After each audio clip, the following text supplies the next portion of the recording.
this is Amrita from Guru Nanak Dev University and I'm a legal intern at Lexis & Company. So today we're going to talk about appeals from district judges or additional judges. We will cover from section 38 to 41 under Punjab Courts Act 1918. So let's start with the topic. So first of all, what is a section 38? So it basically deals with appeals from district judges or additional judges. So first provision of it is that, save as otherwise provided by any enactment for the time being in force, an appeal from a decree or order of a district judge, or we can say of additional district judge exercising additional jurisdiction, shall lie to the High Court. So in this case, the appeal against the decision of the district judge or the additional district judge shall lie to the High Court. So the second provision is that an appeal shall not lie to the High Court from a decree or order of an additional district judge in any case in which, if the decree or order had been made by the district judge, an appeal would not lie to the court. So then comes appeals from subordinate judges, that is section 39.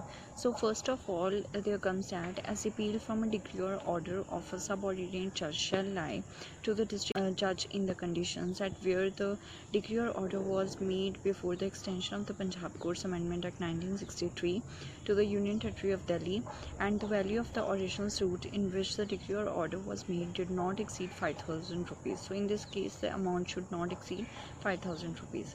So then second one is that where the decree or order is made from the extension of the Punjab Court Amendment Act 1963 to the Union Territory of Delhi, and the value of the original suit in which the decree or order is made does not exceed 10,000 rupees.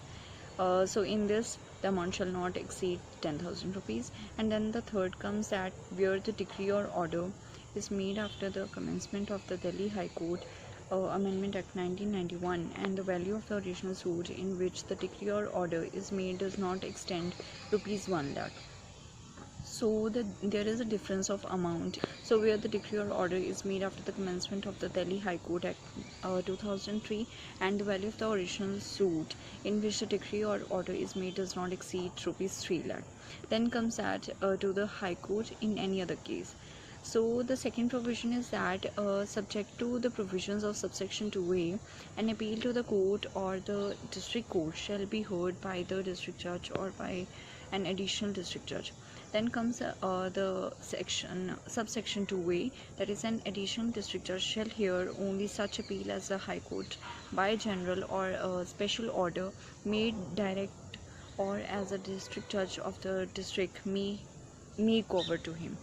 Then there comes the subsection 3, that is, the High Court may by notification direct that appeals lying to the district court from all or any of the decrees or orders passed in any original suit by any subordinate judge shall be preferred to such other subordinate judge as may be mentioned in the notification, and the appeal shall thereupon be preferred accordingly, and the court of such other subordinate judge shall be deemed to be a district court for the purpose of all appeals so preferred.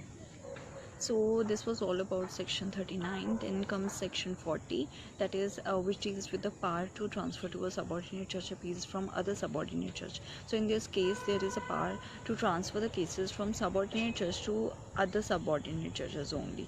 So the first provision is that a district judge may transfer any appeals pending before him from the decrees or order of subordinate judges to any other subordinate judge under his administrative control competent to dispose of them. So first of all, it is important to note that subordinate judge must be competent enough to dispose the appeals which are being transferred to him.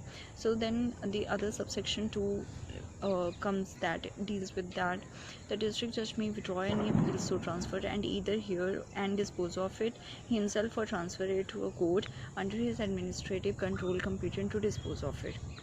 So then subsection 3 deals with appeals transfer under this section shall be disposed of subject to the rules applicable to like appeals or when disposed of by the district judge. Then comes the subsection 4, that is, the powers conferred by this action shall be exercised subject to such general or special orders as may from time to time be issued in this behalf by the High Court.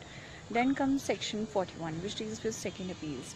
So the first provision or subsection of it is that an appeal shall lie to the High Court from every decree passed by in appeal by any court subordinate to the High Court or any ground on any of the ground like the decision being contrary to law or to some custom or usage having the force of law.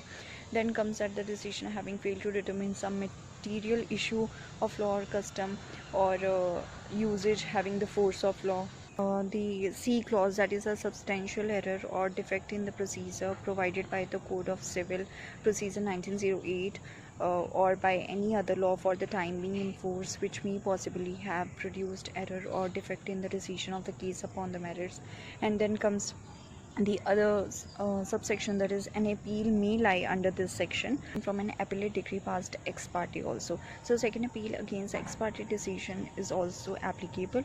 So this was all about the Punjab Codes Act section 38 to 41. I hope you like this video. If you like this video, put a thumbs up on this video, and also don't forget to like and subscribe the channel. Next click. And this does not solicit any promotion or advertisement as per the guidelines of the Bar Council of India. It is for education purpose only. Thank you.